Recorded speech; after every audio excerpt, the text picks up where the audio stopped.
দেখছেন বার্তা এক নজর।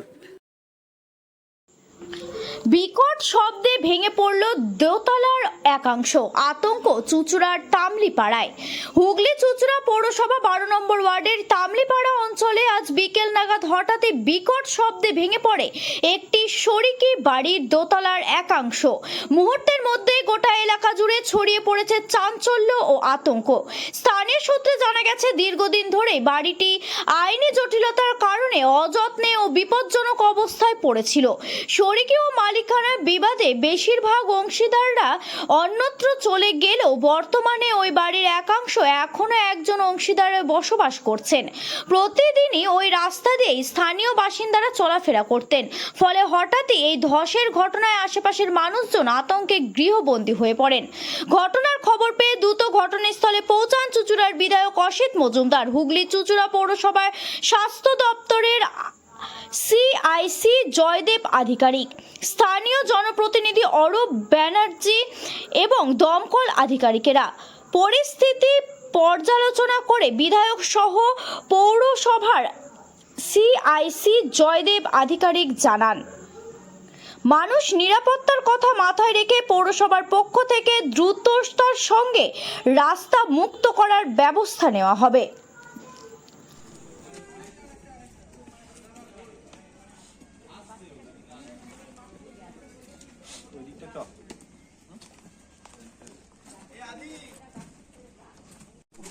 যদি এখানে বিপদ ঘটে তার দায়িত্ব মিউনিসিপ্যালিটি নেবে, গভর্নমেন্ট নেবে। নিজস্ব চিন্তাধারায় আমি বলছি, আমি এই মুহূর্তে যেতে পারছি না। আমি আরো 5 জনের সাথে আপনার বাইরে আমি আরে কথা বলি। রাত্রে যদি বিপদ ঘটে তার দায়িত্ব কে নেবে?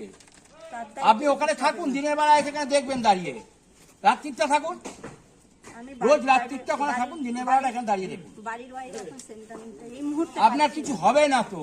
এই মুহূর্তে দাদা রিকোয়েস্ট করছি আপনাকে, এই মুহূর্তে তাহলে কিন্তু আমাদের আইনি রাস্তা নিতে হবে। আপনি আইনি রাস্তা নেন। আপনাকে পুলিশ দিয়ে তুলে নিয়ে যেতে হবে, আর কিছু করার না গায়ে না না না আমরা অ্যাক্সিডেন্ট হলে তার দায়িত্ব মিউনিসিপ্যালিটি নেবে না, পুলিশ দিয়ে নিয়ে যাবেন। মিউনিসিপ্যালিটি তার দায়িত্ব নেবে না। আপনি আমার ঘরটা আছে, আমাকে পুলিশ দিয়ে বিষয়ের সাথে কথা বলে আপনি থানায় গিয়ে বড় সাথে কথা বলুন। কথা বলে ছিলাম না, কি হলো কি হলো জানতে পারলেন? এখানে বৃষ্টির জন্য ভেঙে এর আগের দিন পড়েছিল, আবার আজকেও এরকম ভেঙে পড়েছে। এখান থেকে আমাকে ওরা ফোন করলো, তাই আমি এলাম। এটা আমার বাড়ি, আমি ওখানে থাকি। এটা কতদিন ধরে এরকম অবস্থা? আমি ধরুন 22 বছর এবারে এখানে এসেছি, তখন থেকে এরকম একটু পরিস্থিতি। ইদানিং এই 5-6 বছর ধরে এরকমই, মানে আরো বেশি, তারও বেশি। মানে যখন তখন তো মৃত্যু করতে পারে, পাশের যখন বাড়ির তো তখন একটা বিপদ ঘটে যেতে পারে। এই তো বলুন, এখানে একটা বাচ্চা আছে, যদি এখানে ঘোরাফেরা করে, যখন তখন পড়লে ভাঙলেই তো বিপদ ঘটে এটা তো ভেঙে দেয়নি কেন? দিচ্ছে না এরা। মানে এদের অনেক মানে অনেক কটা শরীর, এরা বলে ওরা করতে দিচ্ছে না, এরা বলে ওরা করতে দিচ্ছে না। স্থানীয় প্রশাসনকে জানিয়েছিলেন? জানানো হয়েছে। কি বলেছে প্রশাসন? সেটা তো বলতো কাকিমা। কি বলেছে কাকিমা? আপনি আমি তো জানি না। কি নাম আপনার? আমার নাম সুতপা দাস।